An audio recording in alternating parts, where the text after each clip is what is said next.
A billionaire's baby is dying right now, and she's the only one who can save him. But what she is about to discover will make her wish she had let him die. The baby's screams pierced through the marble walls of the steel mansion like shattered glass. Grace Washington dropped her silver serving tray, crystal champagne flutes exploding across the mahogany floor as she bolted toward the sound. Behind her, the evening's elite guests continued their mindless chatter, oblivious to the terror unfolding 3 floors above their diamond-dripping heads. The screaming stopped. That silence was worse than any sound Grace had ever heard. Her heart hammered against her ribs as she took the mansion's grand staircase 3 steps at a time, her black uniform restricting her movement, her worn shoes sliding on the polished marble. 18 months of working in this cold palace had taught her every sound, every rhythm of the household, and this wasn't normal. Grace reached the nursery door just as 18-year-old Brittany Foster, the live-in nanny, stumbled backward from the crib, her face chalk-white with terror. "He won't stop. He won't stop." Brittany shrieked, her perfectly manicured nails clawing at her blonde hair. "Something's wrong with him." Grace pushed past the panicking girl and looked into the crib. Her blood turned to ice. 8-month-old Ethan Steele Jr. lay convulsing violently, his tiny body jerking in uncontrolled spasms, his eyes rolled back showing only white. Foam bubbled from his rosebud lips as his limbs thrashed against the expensive Egyptian cotton sheets. "Seizure. A bad one. Call 911. Grace shouted, but Brittany was frozen in hysterics, her phone trembling in her useless hands. Grace's mind raced back 27 years to a cramped apartment in Detroit, watching her grandmother's weathered hands work magic on her cousin during a similar episode. The old woman's voice echoed in her memory. "When the body fights itself, sometimes you got to help it find stillness, child. Gentle restraint, not force. Guide the energy, don't fight it." Without hesitation, Grace grabbed 2 silk scarves from the nearby dresser, expensive Hermes pieces worth more than her monthly salary. She climbed into the crib, cradling the convulsing infant against her chest. "Shoo, baby boy," she whispered, her voice steady despite her racing pulse. "Auntie Grace is here." Working with swift precision, she began tying the scarves around Ethan's arms and torso, not tight, but snug enough to prevent him from injuring himself during the violent spasms. The technique her grandmother had called guided stillness, a method passed down through generations of women who had learned to heal when doctors weren't available, when hospitals turned them away, when survival meant relying on ancestral wisdom. The baby's convulsions began to slow as the gentle restraints guided his movements into a more controlled pattern. His breathing, which had been rapid and shallow, started to deepen. That's when the nursery door exploded open. Alexander Steele stood in the doorway like an avenging god, his 6'4" frame filling the space, his steel-gray eyes blazing with fury. Behind him crowded his dinner guests, politicians, oil executives, pharmaceutical heiresses, all craning their necks to witness whatever scandal was unfolding. What they saw was a black woman in a maid's uniform, holding their host's precious heir, with silk scarves tied around the baby's body. "What the hell are you doing to my son?" Alexander's voice boomed through the nursery like thunder, so loud that several guests stepped backward. The room erupted in gasps and horrified whispers. "Oh my God, she's restraining him. Someone call the police. Is she trying to hurt the baby?" Grace looked up from the now calming infant, her dark eyes meeting Alexander's furious gaze. In that moment, she saw everything she'd experienced in her 32 years of life reflected back at her. The assumption of guilt, the immediate suspicion, the presumption that her presence near something precious could only mean harm. "Mr. Steele," she began, her voice calm despite the chaos around her, "your son was having a seizure. I was trying to get away from him." Alexander lunged forward, his hands reaching for his child. "Don't you dare touch my son." But as he moved to grab Ethan, Grace saw something that made her blood freeze. In Alexander's fury, in his desperation to rescue his child from what he perceived as danger, he was about to yank the baby away with the same violent force that could restart the seizure, could cause the very harm he was trying to prevent. Time slowed to a crystalline moment of impossible choice. Grace could release the baby, step back, let the billionaire take his son and deal with whatever consequences followed. It would be the safe choice, the expected choice, the choice that would protect her from the tsunami of accusation and rage building in the room. Or she could hold on, protect the child from his own father's panic, and face whatever storm was coming. The silk scarves were still wrapped around Ethan's tiny arms, the baby's breathing now steady and calm in her embrace. Around her, phone cameras flashed as the elite guests documented what they believed was a crime in progress. Grace made her choice. She held on. "Please," she said, her voice cutting through the chaos with quiet authority. "Let me explain what's happening here before." But her words were drowned out by Alexander's roar of rage and the crowd's gasps of shock as they witnessed what appeared to be a maid refusing to return a kidnapped baby to his father. In that moment, Grace Washington realized that sometimes saving a life could look exactly like destroying one. And sometimes the truth was the most dangerous thing of all. The silk scarves felt like chains of evidence against Grace's trembling fingers as Alexander Steele's security team surrounded the nursery.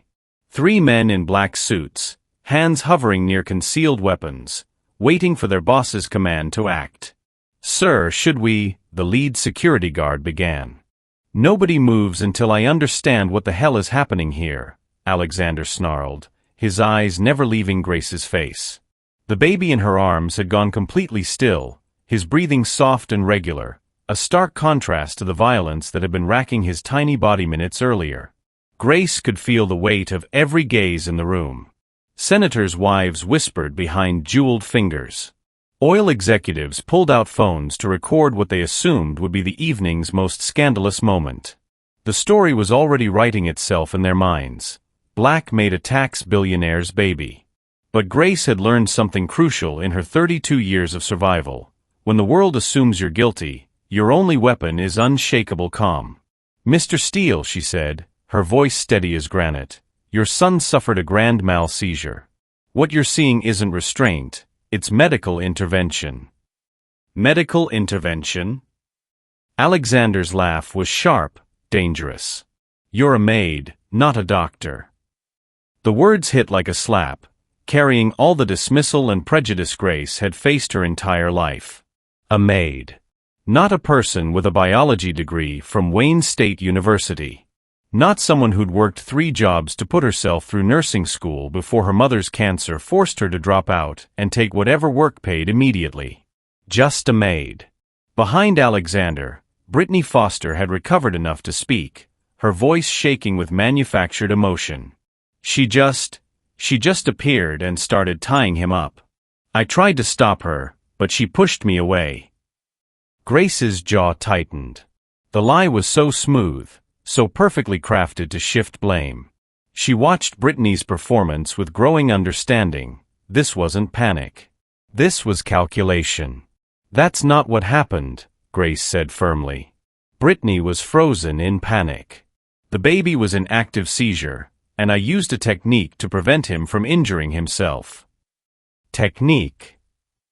Dr. Miranda Kent, one of Alexander's dinner guests and a renowned pediatrician, stepped forward. Her voice dripped with skepticism. "What medical training exactly qualifies you to treat an infant?" The question was designed to humiliate, to expose Grace as an overreaching servant who'd forgotten her place. But Grace had survived too much to be broken by educated condescension. "My grandmother was a midwife in rural Alabama before integration," Grace replied, meeting Dr. Kent's gaze directly. "She delivered over 3,000 babies when black women couldn't get into white hospitals. She taught me that sometimes folk medicine saves lives when formal medicine isn't available." Folk medicine? Dr. Kent's eyebrows rose. "You're seriously suggesting that tying scarves around a seizing infant is acceptable medical practice?" Grace felt the trap closing around her. Every word she spoke would be twisted, used as evidence of her incompetence, her danger to the child. The room full of elite witnesses would tell the story of the delusional maid who thought she could practice medicine on their host's precious heir. But then Ethan stirred in her arms, making a soft cooing sound, and Grace remembered why she was fighting. Your son's seizure lasted approximately 4 minutes, she said, addressing Alexander directly. During a seizure of that intensity, children can suffer serious injury from their own involuntary movements. Broken bones, concussions, choking on their own tongue. The scarves provided gentle restraint that allowed his nervous system to reset without trauma. Alexander's eyes narrowed. How do you know how long it lasted? Because I was timing it, Grace replied. Seizures lasting longer than 5 minutes require immediate emergency intervention. I was prepared to start CPR if necessary. Something in her tone, the clinical precision, the medical knowledge, made several guests exchange glances. This wasn't the voice of a panicking servant. This was someone who knew exactly what she was doing. Dr. Kent stepped closer, studying the baby in Grace's arms. The scarves are positioned to limit range of motion without restricting breathing, she admitted grudgingly. It's actually not harmful. Not harmful. Alexander's voice rose. She tied my son up like a patient in medical distress, Grace interrupted, and for the first time all evening, her composure cracked slightly. I saved your son's life, Mr. Steele. And your first instinct is to assume I was hurting him. The words hung in the air like an accusation. Around the room, the elite guests shifted uncomfortably. They'd all leaped to the same conclusion, all assumed the worst about the black woman holding the white baby. Grace has been with our family for 18 months, came a voice from the doorway. Everyone turned to see Elena Steele, Alexander's wife, entering the nursery in an emerald evening gown. Her face was pale but determined. She's never shown anything but devotion to Ethan. Alexander's jaw clenched. Elena, you don't understand what. I understand that our son was dying, and Grace saved him, Elena said firmly. She moved to Grace's side, her hand gently touching the baby's forehead. Look at him, Alexander. Look at how calm he is with her. It was true. Ethan was completely relaxed in Grace's arms, his tiny hand curled around her finger, his breathing deep and peaceful. Whatever had happened, the child clearly felt safe with her. But Brittany wasn't finished. Mrs. Steele, you didn't see what I saw, she said, tears streaming down her cheeks with practiced precision. Grace was so rough with him. She grabbed those scarves and I thought she was going to hurt him. Grace studied the young woman's face, seeing something the others missed. Brittany's tears were real, but they weren't tears of concern for the baby. They were tears of fear of being caught, of losing control of her carefully constructed narrative. Brittany, Grace said quietly, where were you when Ethan started seizing? The question seemed innocent enough, but Brittany's eyes flickered. I was right there. In the room. Doing what? Taking care of him, obviously. Brittany's voice rose defensively. That's my job. Grace nodded slowly. And when did you call 911? Silence. I was about to when you burst in and... The seizure started at 9:47, Grace said, glancing at the antique clock on the nursery wall. It's now 9:58. 11 minutes, and no ambulance has been called. Dr. Kent pulled out her phone, checking the timestamp on her own arrival. She's right. If this started when we heard the screaming. Alexander's face was granite. Brittany, why didn't you call for medical help immediately? I was scared. I panicked. Brittany's performance was becoming more frantic. You can't blame me for... Actually, Grace said, her voice cutting through Brittany's hysteria like a blade, I think we need to ask a different question.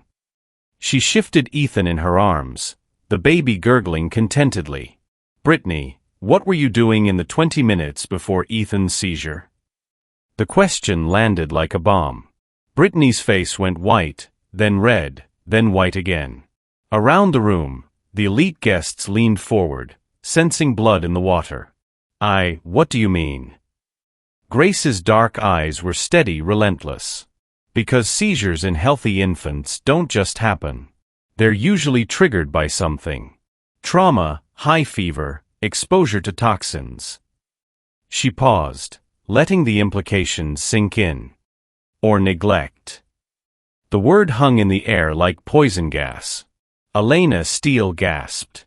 Alexander's hands clenched into fists. Dr. Kent stepped forward with professional alarm. "Are you suggesting," Alexander began. "I'm suggesting," Grace said calmly, "that we ask Brittany where she was for the 20 minutes before I heard Ethan screaming. And maybe we should check her phone to see what she was doing instead of watching your son." Brittany's face crumpled. "You can't. You don't have the right to." But Alexander was already moving, his hand extended. "Give me your phone, Brittany. Now." And in that moment, Grace realized that saving Ethan's life had been the easy part. Exposing the truth about why he'd nearly died was going to be much more dangerous. Brittany Foster's phone slipped from her trembling hands, clattering across the marble floor like a confession. The sound echoed through the nursery as 20 pairs of elite eyes watched the device skitter under the antique changing table. In that crystalline moment of silence, Grace felt the entire evening pivot on a knife's edge. Alexander Steele moved like a predator, his 6'4" frame uncoiling as he bent to retrieve the phone. But Brittany was faster, desperation making her quick as she lunged for the device.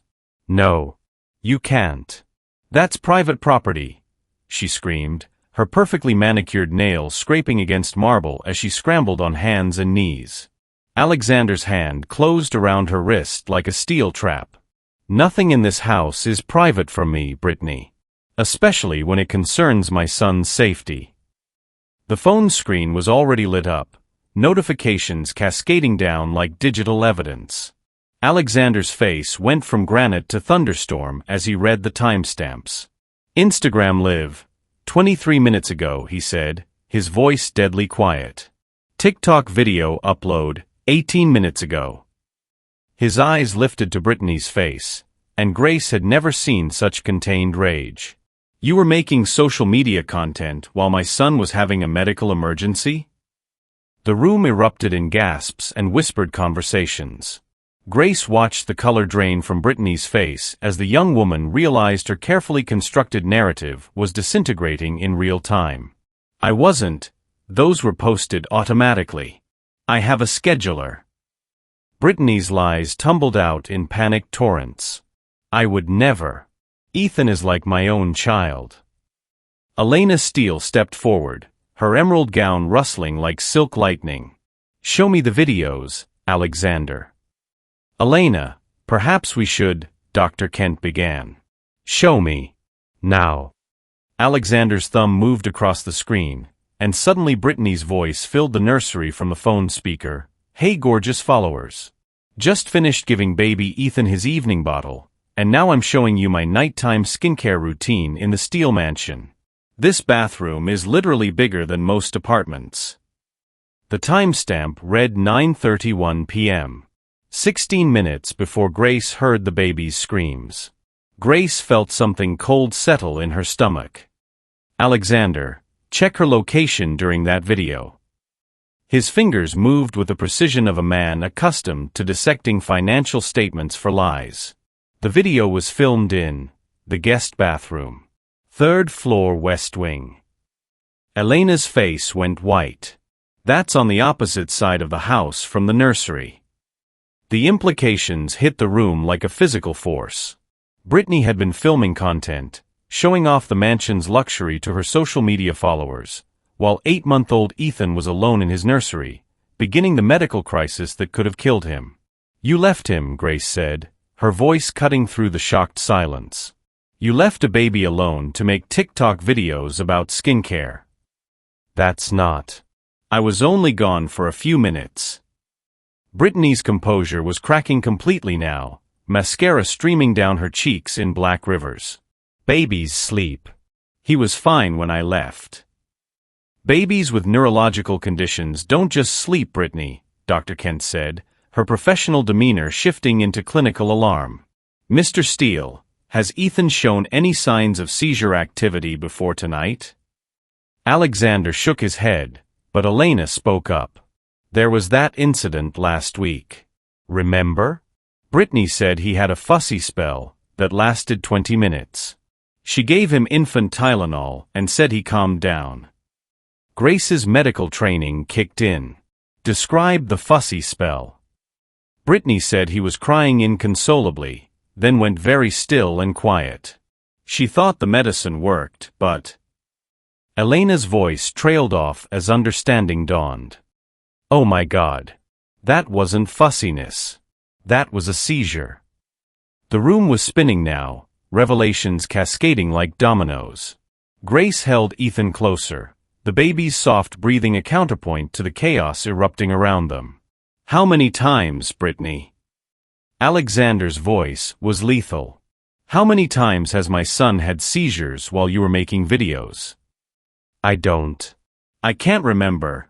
They weren't seizures. Brittany was backing toward the door now, but Alexander's security team had quietly moved to block her exit. You're all crazy. I love that baby. Love. Grace's voice carried an edge none of them had heard before. Love doesn't leave an infant alone during a medical emergency. Love doesn't prioritize follower counts over a child's life. But even as Grace spoke, she noticed something that made her blood freeze. Alexander was studying her with a new intensity, his steel-gray eyes calculating.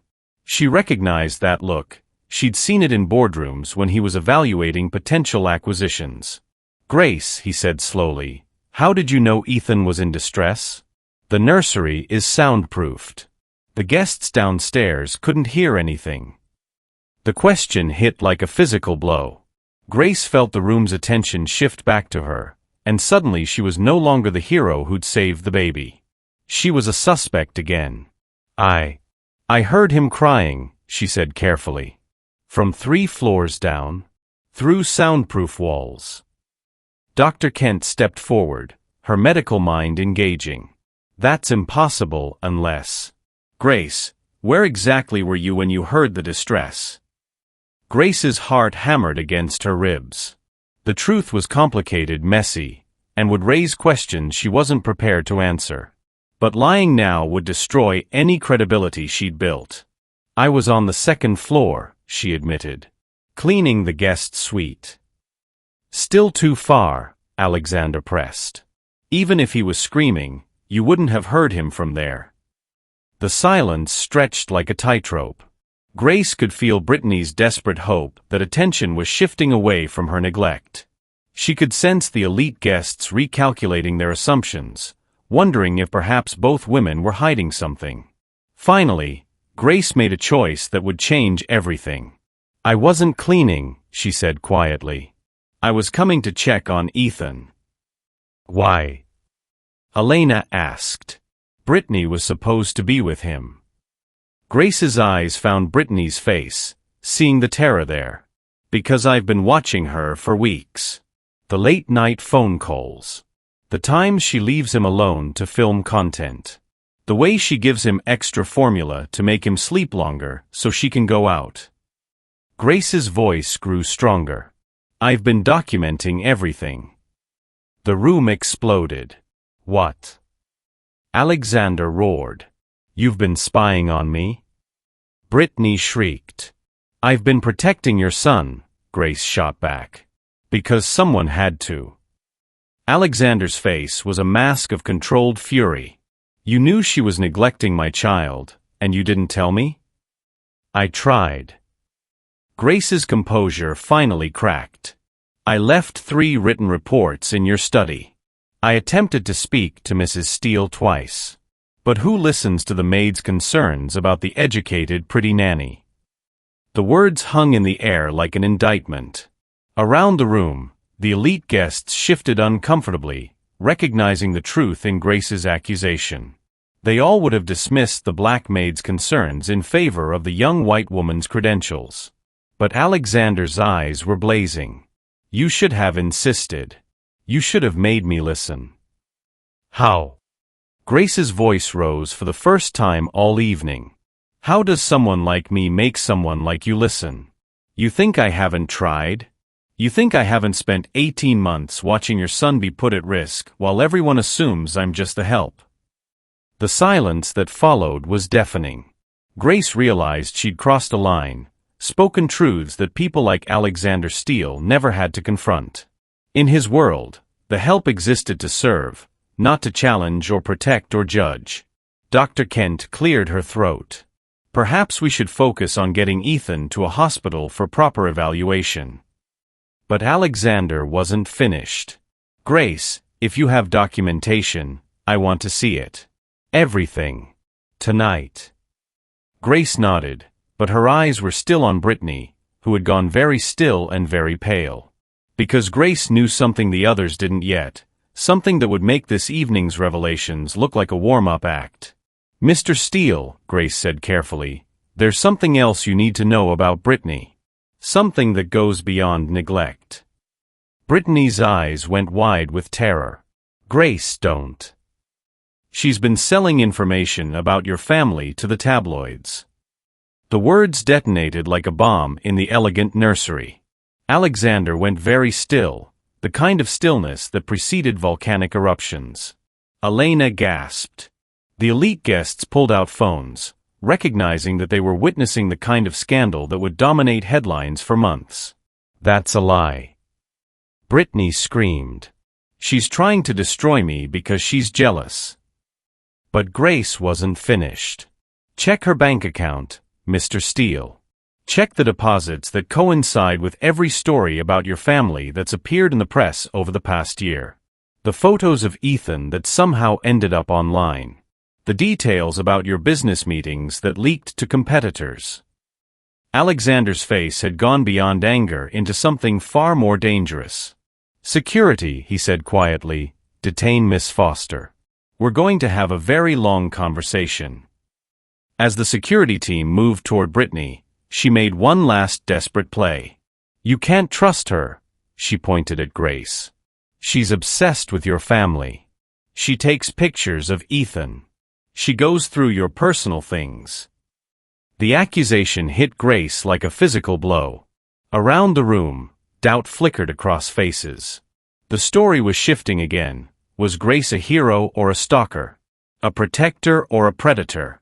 And in that moment, as Brittany's lies mixed with her truths, as the elite guests recalculated their assumptions one more time, Grace realized that saving Ethan's life had only been the beginning. Now she had to save her own reputation. And the man who held her fate in his hands was the same one who'd never learned to see her as anything more than invisible help. The nursery erupted into chaos as Brittany Foster made her move. With the desperation of a cornered animal, she lunged not for the door, but for Grace, specifically, for baby Ethan in Grace's protective arms. Her perfectly manicured nails clawed through the air as she screamed, "If I'm going down, I'm taking everyone with me." Grace twisted away, shielding Ethan with her body as Brittany's momentum sent them both crashing into the antique rocking chair. The baby let out a startled cry, and Grace felt something primal surge through her, a mother's protective instinct that had nothing to do with biology and everything to do with love. "Don't you dare touch him." Grace's voice carried a power that froze everyone in the room. Alexander moved like lightning, his hands closing around Brittany's shoulders and physically lifting her away from Grace and the baby. The strength in his grip was shocking. This wasn't just a businessman, but someone who understood physical confrontation. "Enough," he said, his voice deadly quiet. "Security, escort Miss Foster to the study. Now." But Brittany wasn't finished with her destruction. As the security team approached, she pulled out a second phone, one Grace hadn't noticed, and held it up like a weapon. "This phone has everything," she shrieked. "Photos of Grace going through your personal files. Videos of her in your bedroom when you're not home. She's been stalking your family for months." The accusations hit the room like grenades. Elena gasped. The elite guests pressed forward, phones recording everything. Dr. Kent stepped protectively closer to Grace, but even she looked uncertain.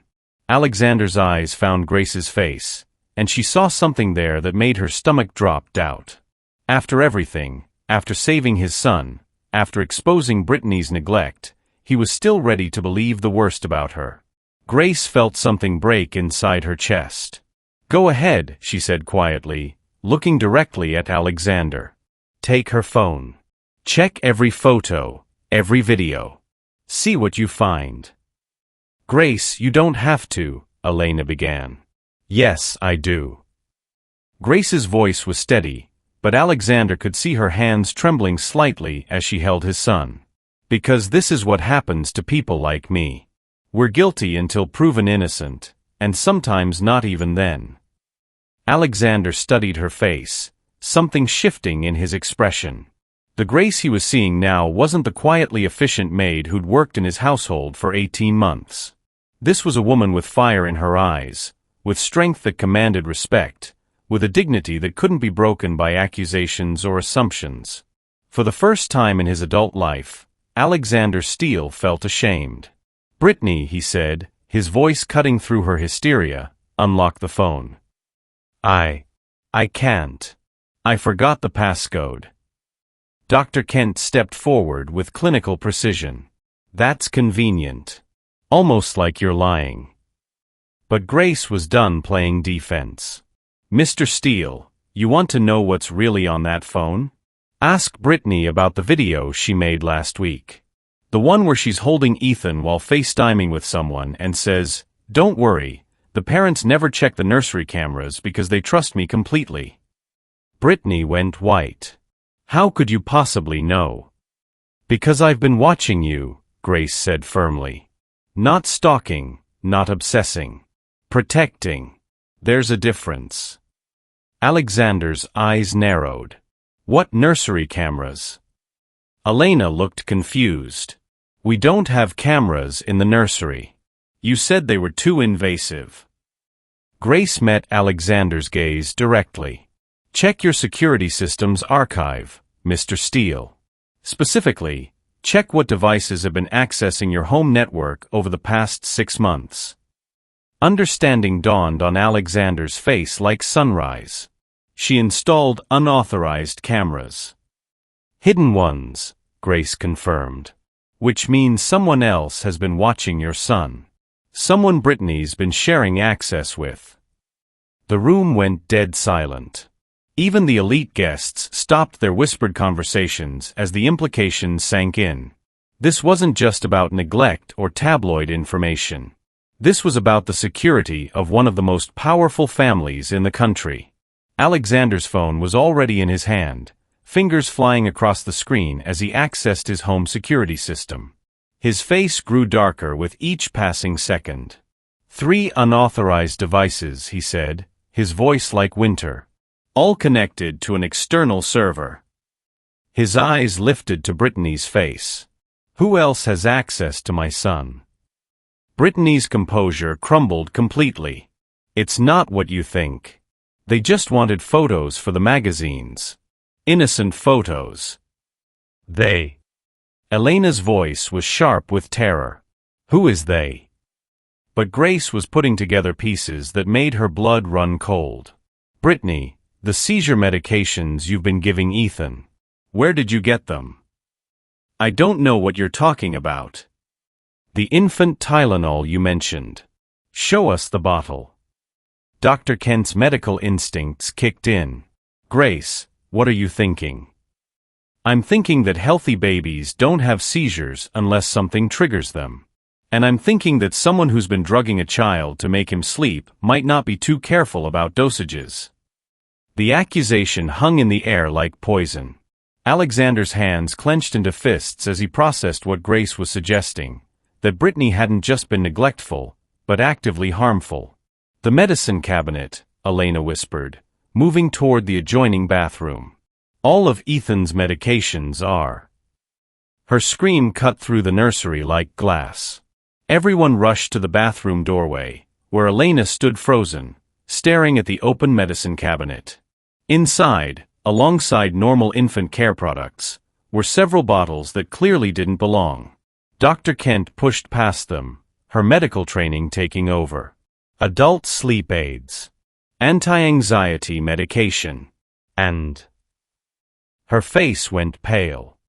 These are prescription medications. Not prescribed for this household. Alexander's voice was barely controlled. Brittany, what did you give my son? But Brittany was backing toward the window now, her eyes wild. You don't understand. They said it would be harmless. Just enough to keep him quiet during filming. I never meant. She didn't finish the sentence. Instead, she bolted for the nursery door. What happened next moved like choreographed chaos. Alexander's security team moved to intercept, but Brittany was desperate and quick. She slammed into the first guard, sending him stumbling into an antique dresser that crashed to the floor with a thunderous bang. Ethan began crying from the noise, and Grace immediately began the gentle rocking motion that had calmed him during his seizure.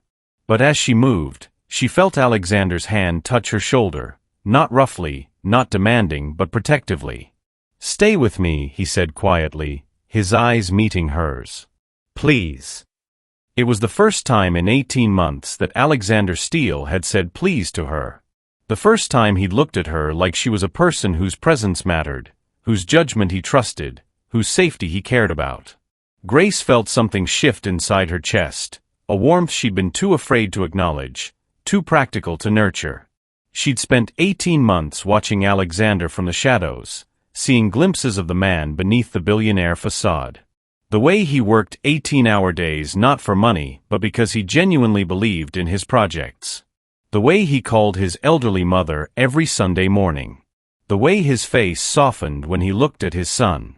I'm not going anywhere, she said, and meant it in ways that went beyond the current crisis. The moment stretched between them, electric with unspoken understanding. Two people who'd been invisible to each other suddenly seeing clearly for the first time. But the moment shattered as Brittany's voice carried from the hallway, "You'll regret this. All of you. When the truth comes out about what Grace has really been doing in this house, you'll wish you'd listened to me."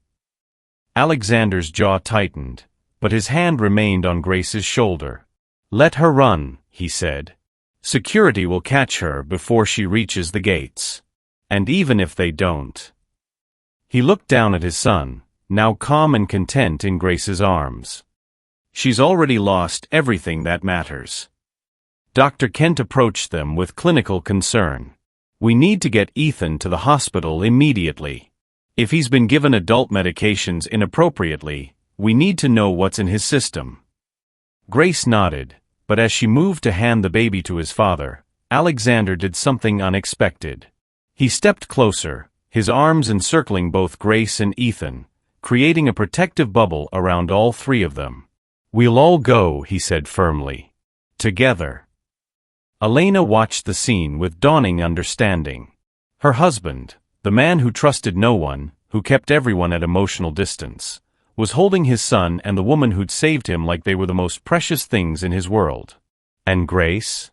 Grace was looking up at Alexander with an expression Elena had never seen before, not the careful deference of an employee, but the quiet strength of a woman who'd found someone worthy of her fierce loyalty.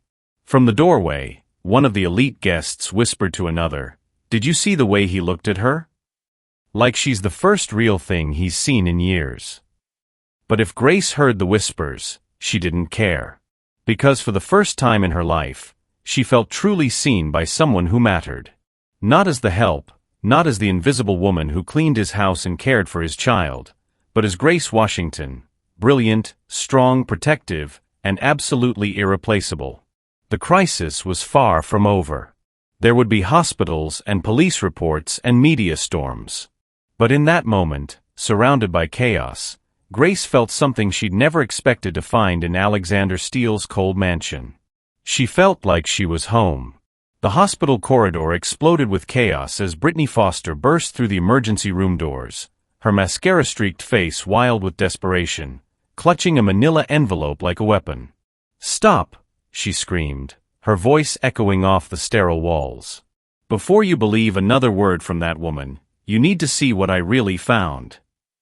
Alexander's arms tightened protectively around Grace as they stood near the pediatric wing, waiting for Ethan's blood test results. Security had been right behind them at the hospital, but somehow Brittany had slipped past them in the parking garage. "Ma'am, you need to calm down," the security guard said, reaching for his radio. "I'll calm down when everyone knows the truth." Brittany held up the envelope, her hands shaking violently. "Grace Washington isn't who you think she is." Grace felt Alexander's body go rigid beside her. After everything, saving Ethan, exposing Brittany's neglect, the moment of connection in the nursery, she could feel his doubt creeping back like poison. "What's in the envelope, Brittany?" Elena asked, though her voice carried more weariness than curiosity.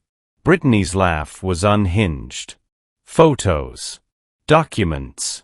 Proof that your precious hero has been planning this whole thing for months." She dumped the contents onto the hospital floor with dramatic flair. Photographs scattered across the linoleum, images of Grace in various parts of the steel mansion, documents with Grace's handwriting, what looked like floor plans and schedules. The small crowd of onlookers, nurses, other patients, even Dr. Kent who'd followed them to the hospital, pressed closer to see. "Look at this." Brittany snatched up a photograph showing Grace in Alexander's study. "She's been photographing your private documents. And this one, another photo of Grace in the nursery at night. She's been watching Ethan while he sleeps. She's obsessed." Grace felt the world tilt sideways. The photos were real. She was clearly visible in each one. But something was wrong, something she couldn't quite identify. Alexander's voice was deadly quiet. "Grace." Before Grace could respond, Dr. Kent knelt down and picked up one of the scattered documents. Her medical training had taught her to observe details others missed. "This is interesting," she said, studying what appeared to be Grace's handwriting. "Brittany, when exactly did you take these photos?" "Over the past 3 months. I've been documenting her suspicious behavior." Dr. Kent held up the paper. "Then why is this document dated next week?" Silence crashed over the corridor like a wave. Grace's mind raced as she looked more closely at the scattered evidence. "Those aren't my documents," she said slowly. "The handwriting, it's close, but look at the letter G. I write it completely differently." Alexander knelt down, his billionaire's eye for detail engaging. After years of analyzing contracts and financial documents, he could spot forgeries. "The paper quality is wrong too. These are printed on standard office paper, but Grace's actual reports to me were handwritten on the stationery for my study." Brittany's face was cycling through emotions: panic, rage, desperation. "You're all crazy. The evidence is right there." But Elena had picked up one of the photographs, studying it with growing alarm. "Alexander, look at this photo of Grace in your study. Look at what's on your desk." Alexander took the image, and his face went granite hard. "This shows the Yamamoto contract documents. But I only received those papers yesterday morning. This photo is supposedly from last week." The revelation hit like a thunderbolt. Everyone stared at Brittany, who was backing toward the hospital exit. "The photos are staged," Grace said, understanding flooding through her. "Someone recreated scenes to make me look guilty." Dr. Kent stood up, her expression grim. "Which means someone has been in your house recently. Someone with access to your schedule, your documents, your family's routines." Alexander's phone was already buzzing. His head of security's voice came through clearly. "Sir, we found something you need to know about. Miss Foster wasn't working alone." "Put it on speaker," Alexander commanded. "We traced the unauthorized cameras in the nursery. They weren't just sending feeds to a tabloid contact. They were connected to a surveillance operation run by Mitchell Industries." The name hit Alexander like a physical blow. Mitchell Industries, his biggest business rival, the company that had been bidding against him for contracts worth hundreds of billions. "Richard Mitchell has been using your nanny to spy on your family," the security chief continued. "We found payments, coded communications, and plans for what they called Operation Babylift." Grace's blood turned to ice. Baby lift. Elena's face had gone white. Oh my God. They weren't just gathering information. They were planning to. Her words were cut off as Brittany suddenly lunged forward, not toward the exit, but toward Grace and the baby carrier where Ethan lay sleeping. If I can't have my payout, nobody gets anything. Brittany screamed. What happened next moved in slow motion and lightning speed simultaneously. Alexander stepped in front of Grace, his arms spread wide to protect both her and his son. But Brittany had something in her hand, a syringe she'd somehow palmed from her purse. One injection, she panted, her eyes wild. One injection of the same medications I've been giving him, just in a higher dose. Mitchell said if the baby got really sick, Alexander would be too distracted to focus on business. The truth exploded like a bomb in the hospital corridor. This wasn't just corporate espionage, it was attempted murder. They'd been slowly poisoning Ethan, causing the seizures, making him sick to weaken Alexander's focus during crucial business negotiations. Grace moved without thinking, her protective instincts overriding everything else. She stepped around Alexander, putting herself between Brittany and the baby. You want to hurt him? Grace said, her voice carrying a power that made everyone in the corridor take notice. You'll have to go through me first. But Alexander wasn't about to let Grace face danger alone. He moved beside her, and for the first time in his adult life, he wasn't thinking like a businessman or a billionaire. He was thinking like a man protecting the woman he was falling in love with. Both of you get back. Elena shouted, but neither Grace nor Alexander moved. Brittany raised the syringe, her hand shaking with rage and desperation. You still don't understand. This was never about money. Richard Mitchell promised me a new life, a fresh start, if I could just. The syringe never reached its target. Hospital security tackled Brittany from behind, sending the weapon skittering across the floor. But as she fell, she screamed one final revelation that changed everything. Ask Grace about the real reason she took this job. Ask her about her connection to the Mitchell family. In the sudden silence that followed, Grace felt every eye in the corridor turn to her. Alexander's face was unreadable, but she could see the question forming in his eyes. Because Brittany was right about one thing. Grace Washington hadn't taken the job at the Steele Mansion by accident. And the reason why was about to destroy everything she'd built with Alexander, just when she'd finally found something worth fighting for. The hospital corridor went dead silent except for the sound of Brittany's hysterical sobbing as security dragged her away. Grace felt Alexander's eyes burning into her face, waiting for an explanation that would either save them or destroy everything they'd just discovered together. Grace, Alexander's voice was controlled, but she could hear the steel underneath. What connection to the Mitchell family? Before Grace could answer, Alexander's phone exploded with incoming calls. His head of security's voice crackled through the speaker. Sir, we have a situation. Richard Mitchell just held a press conference claiming Grace Washington has been his inside agent for the past 2 years. The words hit like physical blows. Elena gasped. Dr. Kent stepped back instinctively. And Grace watched Alexander's face transform from concern to betrayal in real time. That's impossible, Elena said, but her voice carried doubt. Alexander's phone was already displaying news alerts.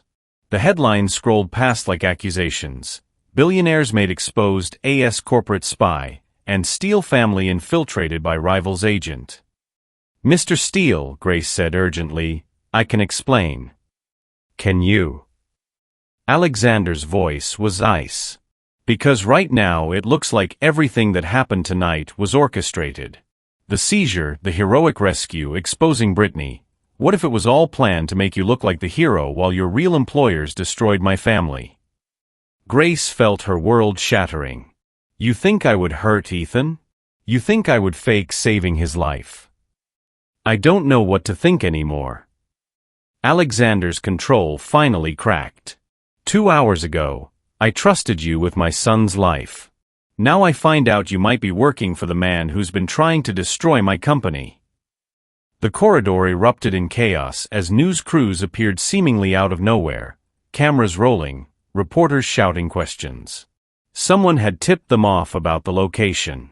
"Mr. Steele, is it true your household staff has been compromised?" "Grace Washington, are you working for Mitchell Industries? Is the baby safe? Was this an assassination attempt?" Security tried to form a barrier, but the crowd was growing by the second.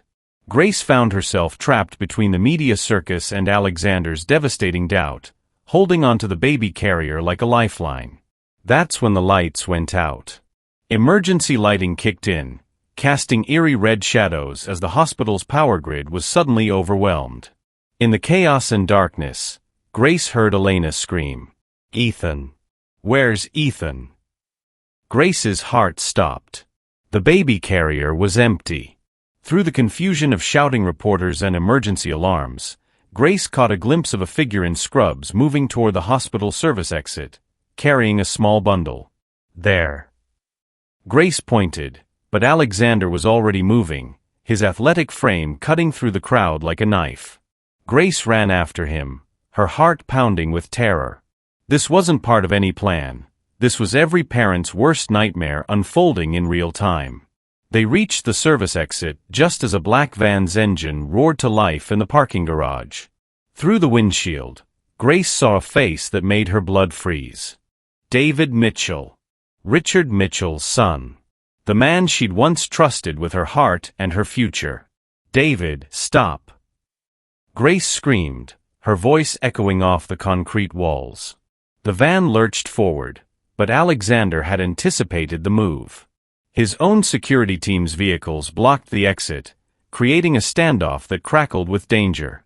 David rolled down the window, and Grace saw baby Ethan in his arms, still sleeping peacefully. "Grace, you know this is the only way." "The only way for what?" Alexander demanded, but his eyes were on Grace, reading her expression, seeing recognition there. Grace's voice broke. "David, please. Don't hurt him. He's innocent." "Innocent." David's laugh was bitter. "His father destroyed my family. Do you know what Alexander Steele's business practices did to our company? To my father's health? We lost everything." The truth crashed over Grace like a tidal wave. This was never about corporate espionage. This was about revenge. Revenge for what? Alexander roared, but his question was directed at Grace, not David. Grace's hands were shaking as 18 months of deception collapsed around her. "My maiden name was Mitchell. David is my ex-fiancé. I took this job because—" Her voice cracked. "Because I believed you had destroyed his family's business unfairly." The confession hung in the air like poison gas. Alexander's face went through a dozen emotions before settling on cold fury. "You've been lying to me for 18 months. Alexander, please let me explain." "Explain what?" His voice shattered off the concrete walls. "That everything between us was a lie? That you've been playing the long con this entire time?" Grace felt her heart breaking in real time. "It started that way, but it changed. Everything changed when I got to know you, when I saw who you really were." "When you saw how useful I could be, you mean?" David's voice cut through their argument. "Grace, get in the van. We finish this together, or the baby pays the price." The ultimatum crystallized everything. Grace looked at Alexander, the man she'd fallen in love with despite herself, despite her original intentions, and saw nothing but betrayal in his eyes. Then she looked at baby Ethan, peaceful in the arms of a man whose grief had twisted him into something dangerous. "I'm not going anywhere with you, David," Grace said firmly. "Give me the baby." "You chose them over us," David said, his voice filled with hurt. "Over me. Over your own family." "I chose what's right," Grace replied. "And you know this isn't it." David's expression hardened. Then you've chosen which side you're on. He gunned the engine, aiming straight for the gap between two security vehicles. But Grace was already moving, her body acting on pure maternal instinct. She threw herself at the van's open window, her hands reaching for Ethan just as the vehicle lurched forward. The impact sent her sprawling across the hood, but she managed to grab the baby, rolling away from the vehicle as it crashed into the concrete barrier. Alexander reached her first, his hands checking both Grace and his son for injuries. "Are you hurt? Is he?" "He's fine," Grace gasped, cradling Ethan protectively. "He's fine." But when she looked up at Alexander, she saw that nothing was fine at all. The man who'd held her so protectively just hours earlier was looking at her like she was a stranger.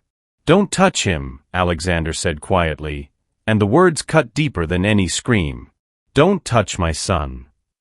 Security was already pulling David from the wrecked van, but Grace couldn't focus on anything except the devastation in Alexander's eyes. "Alexander, please." "You saved him," Alexander said, his voice hollow. "And I'm grateful. But I never want to see you again." The finality in his voice shattered what was left of Grace's composure. 18 months of building something real, of finding a place where she belonged, of falling in love despite herself, all of it crumbling in the space between one heartbeat and the next. Elena appeared beside them, taking Ethan from Grace's arms with gentle efficiency. "Grace," she said softly, "thank you. For everything." But Alexander was already walking away, his broad shoulders rigid with betrayal and rage. Grace watched him go, surrounded by the wreckage of her carefully constructed life, knowing that saving the child she loved might have cost her the only man she'd ever truly wanted. The cameras were still rolling. The reporters were still shouting questions. The sirens were still wailing. But all Grace could hear was the sound of her own heart breaking. 3 weeks later, Grace Washington sat in the witness chair of a federal courthouse, facing down the most powerful legal team money could buy. But it wasn't Richard Mitchell's lawyers she was fighting, it was Alexander Steele's. The courtroom was packed with media, corporate executives, and federal agents. The Mitchell Industries conspiracy had exploded into the biggest corporate espionage case in decades, and Grace was caught in the center of it all. "Miss Washington," Alexander's lead attorney pressed, his voice dripping with disdain, "you admit to taking employment under false pretenses with the specific intent to gather intelligence on my client's family?" Grace met his stare without flinching. "Yes." "And you admit to maintaining this deception for 18 months? "Yes." "And during this time, you gained access to confidential business documents, personal family information, and intimate details about my client's household?" Grace's voice was steady as granite. "Yes, I did." The courtroom erupted in whispers. In the gallery, she could see Alexander sitting with Elena, his face an unreadable mask. He hadn't looked at her once during the 3 days of testimony. "So you're asking this court to believe," the attorney continued, "that despite being a paid infiltrator, you somehow developed genuine feelings for the family you were betraying?" Grace felt something ignite in her chest, not anger but power. Pure, unshakable truth. "I'm asking this court to look at the evidence," she said, her voice carrying to every corner of the room. "I'm asking you to see what I did when it mattered most." She reached into the folder beside her and pulled out a thick stack of documents. "These are copies of every report I sent to David Mitchell over 18 months. Would you like to know what's in them?" The attorney hesitated, clearly not expecting this move. "Weather reports," Grace continued, her voice growing stronger. "Grocery lists. Meaningless observations about landscaping and dinner parties. Nothing, absolutely nothing, of intelligence value." She stood up despite the judge's surprised look, her presence commanding the room's attention. "You want to know what I didn't report?"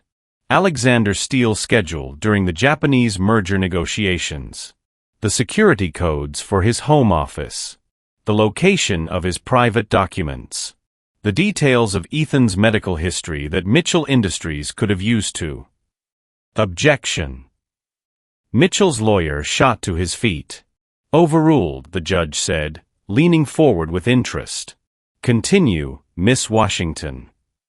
Grace's eyes found Alexander's face in the crowd, and for the first time in 3 weeks, he was looking directly at her. I didn't report any of it, she said, speaking directly to him, because 3 weeks into that job, I realized I'd been lied to about who Alexander Steele really was. The courtroom was dead silent now. David Mitchell told me Alexander had destroyed his family through illegal business practices. That he was a ruthless corporate raider who crushed smaller companies for sport. Grace's voice carried 18 months of discovery. But that's not who I found. She pulled out another document, her real reports, the ones she'd written but never sent. I found a man who worked 18-hour days not above market rate and refused to outsource jobs overseas even when it cost him millions. I found a father who read bedtime stories to his son every single night, no matter how late his meetings ran. Alexander's mask was cracking, emotion flickering across his features. So you want to know what I reported to David Mitchell? Grace's voice rose with passion. I told him he was wrong about Alexander Steele. I told him to drop the vendetta and move on. And when he refused, when I realized how far he was willing to go. She held up a final document. I wrote this. The paper she displayed was a resignation letter, dated 6 months earlier. I tried to quit the Mitchell operation 6 months ago. But David threatened to destroy my mother's medical insurance if I didn't continue. So I stayed, but I changed my mission. Grace's voice broke slightly, but she pushed through. I stayed to protect the family I'd learned to love from the people who wanted to destroy them. The courtroom erupted in chaos. Reporters were frantically typing. Lawyers were conferring in urgent whispers. But Grace only had eyes for Alexander, who was staring at her like he was seeing her for the first time. That's when the courtroom doors exploded open. FBI agents flooded in, led by a woman in a sharp suit who commanded immediate attention. Your Honor, we need to interrupt these proceedings. We have new evidence that changes everything. The lead agent approached the bench with a tablet. We've just arrested Richard Mitchell and recovered files that prove Miss Washington was never a willing participant in this conspiracy. Grace felt the room spinning as the agent continued. Richard Mitchell has been blackmailing Miss Washington for over 2 years. Her mother's cancer treatment was being secretly funded by Mitchell Industries, with the understanding that if Grace didn't cooperate, the funding would be withdrawn and her mother would be denied care. The revelation hit the courtroom like a bomb.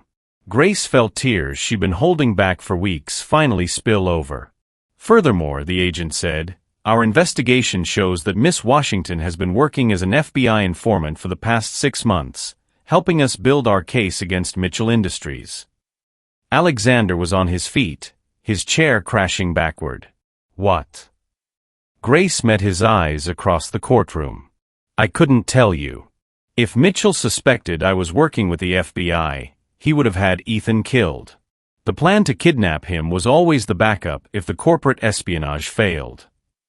The pieces clicked into place for Alexander like a puzzle solving itself. Grace hadn't been playing both sides. She'd been protecting his family while risking everything to bring down the people who threatened them. Miss Washington, the FBI agent continued, thanks to your intelligence, we've prevented not just the kidnapping attempt, but a planned bombing of Steel Industries' renewable energy facility that would have killed hundreds of workers. Grace was shaking now, 18 months of secrets and fear and impossible choices finally being exposed to the light. I loved your family, she said, speaking directly to Alexander, her voice carrying across the silent courtroom. I loved Ethan like he was my own son. And I loved you, even though I knew you could never love me back. Not after learning the truth. Alexander was moving through the courtroom now, pushing past lawyers and reporters and security guards. Grace watched him approach, hope and terror warring in her chest. When he reached her, he didn't speak. Instead, he did something that sent shock waves through the room. He dropped to one knee in front of the witness chair. Grace Washington, he said, his voice carrying to every corner of the courtroom, "You saved my son's life. You saved my company. You saved my family. And you did it all while sacrificing everything you cared about." Grace could barely breathe. "Alexander. You want to know what I learned over the past 3 weeks?" His voice was raw with emotion. "I learned that a house isn't a home without the right person in it. I learned that Ethan cries every night because he misses the woman who used to sing him to sleep. And I learned that I've been in love with you since the moment you stood up to protect my son, and I was too proud and too scared to admit it." The courtroom was in chaos now, cameras flashing, reporters shouting, but Grace could only see Alexander's face. "I don't care about your past," he said firmly. "I don't care about David Mitchell or corporate conspiracies or what brought you to my house. I only care about who you are, who you've always been when it mattered most." Grace felt her heart breaking and healing simultaneously. "And who is that?" Alexander's smile was radiant. "The woman who fights for the people she loves. The woman who sees the best in everyone, even when they don't deserve it. The woman I want to spend the rest of my life with, if she'll have me." Through her tears, Grace saw the truth written across his face. Not the billionaire, not the CEO, but the man who'd learned to see her not as the help, but as his equal, his partner, his home. "Alexander Steele," she said, her voice carrying love and hope and infinite possibility. "Ask me properly." His grin was devastating. "Grace Washington, will you marry me?" And as the courtroom erupted in chaos around them, as cameras captured the moment that would dominate headlines for months, as the FBI continued their investigation and lawyers shouted objections, Grace gave the only answer that mattered. "Yes." The explosion rocked the federal courthouse at exactly 3:47 p.m., shattering windows and sending debris cascading onto the street below. Grace threw herself over Alexander as the blast wave hit, her body shielding him from falling glass. Around them, the courtroom erupted in screams and chaos as smoke billowed through the corridors. "Everyone down." FBI agents shouted, weapons drawn, as emergency alarms shrieked through the building. Through the smoke and chaos, Grace heard a sound that made her blood freeze, a baby crying. But that was impossible. Ethan was safe at home with Elena and a full security detail. "Do you hear that?" she gasped, still covering Alexander with her body. Alexander's face went white as the same recognition hit him. "That's Ethan."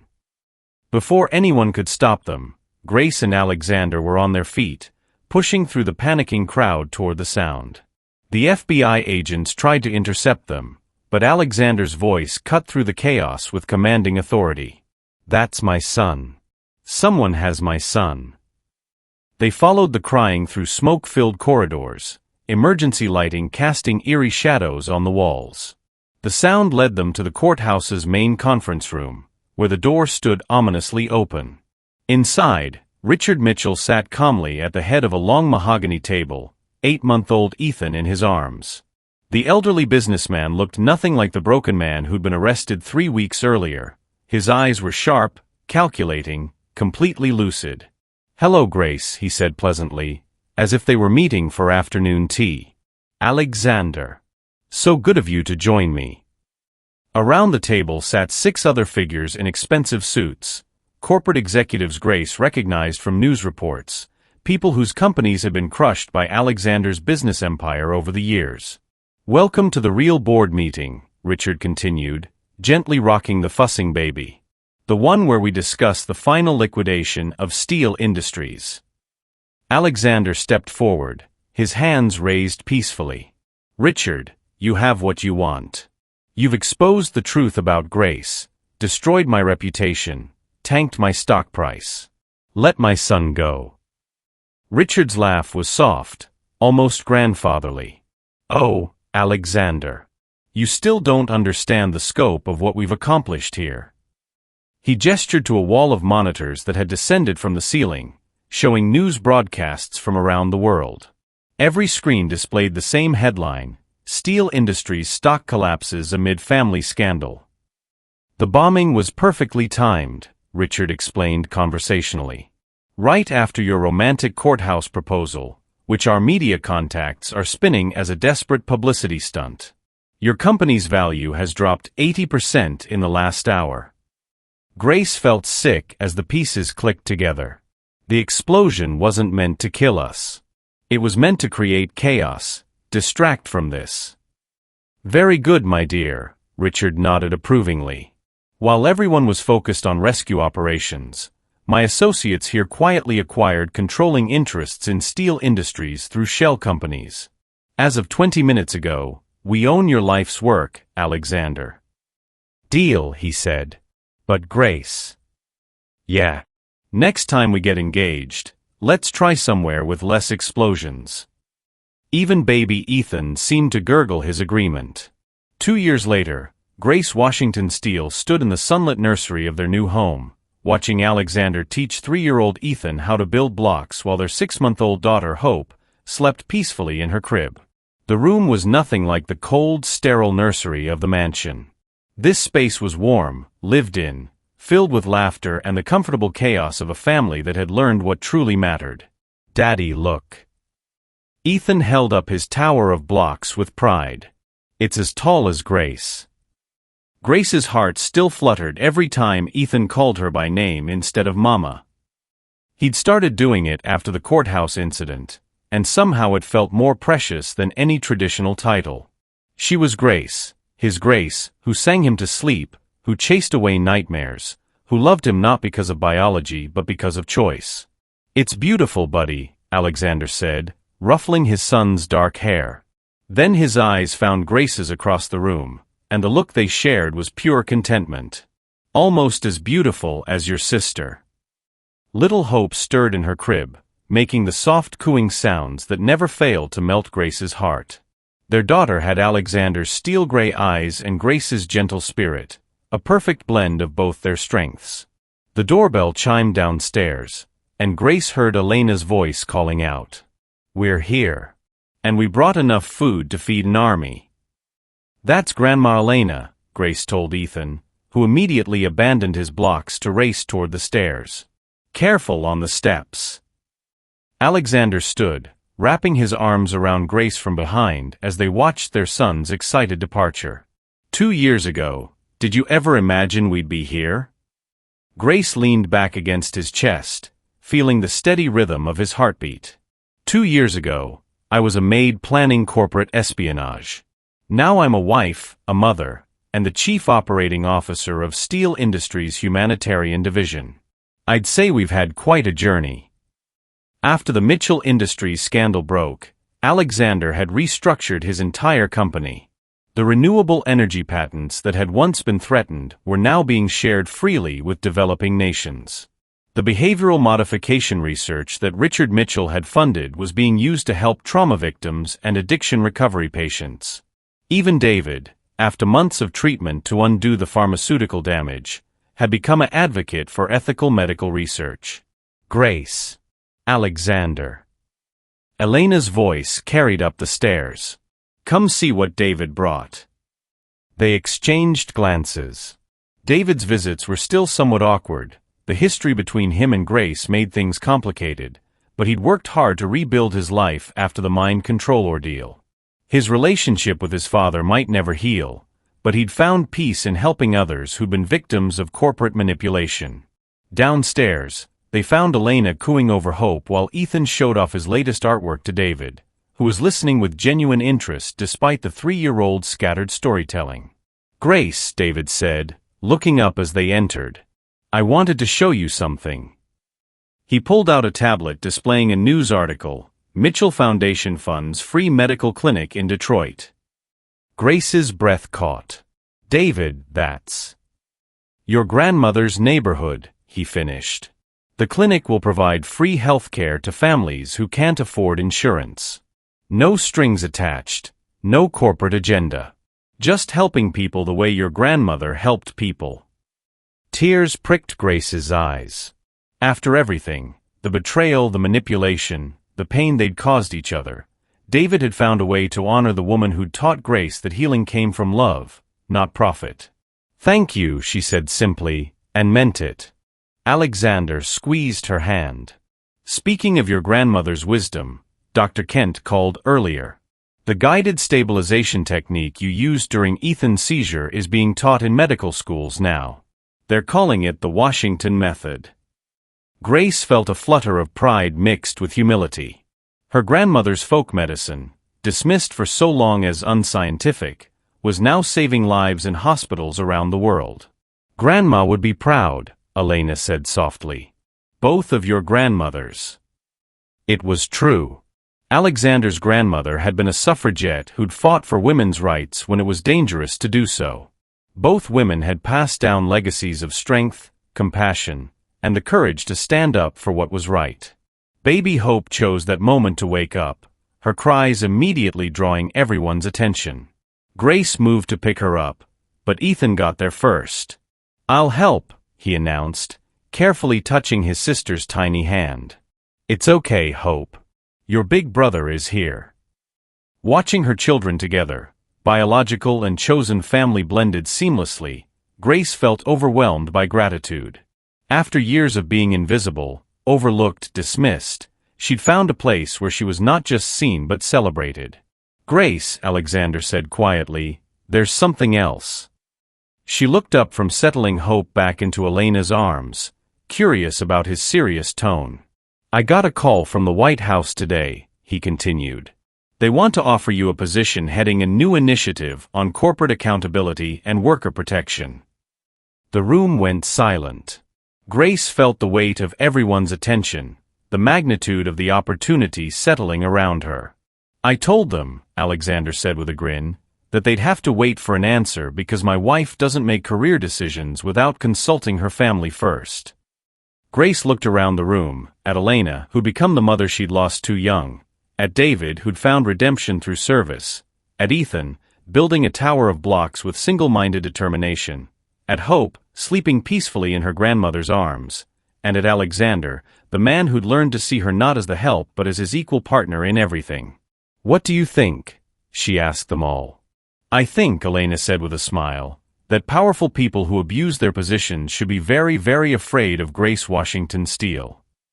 "I think," David added, "that my father and his associates are going to be watching the news from federal prison and realizing they picked the wrong woman to underestimate." "I think," Ethan announced loudly, "that Grace should do whatever makes her happy because happy Grace makes the best pancakes." Everyone laughed, and Grace felt the last piece of her heart click into place. "I think," Alexander said, pulling her close, "that we're about to change the world. Again." As the sun set over their home, filled with laughter, love, and the comfortable chaos of a family that had fought for every moment of their happiness, Grace reflected on the journey that had brought them here. She'd started as a woman seeking revenge for imagined wrongs.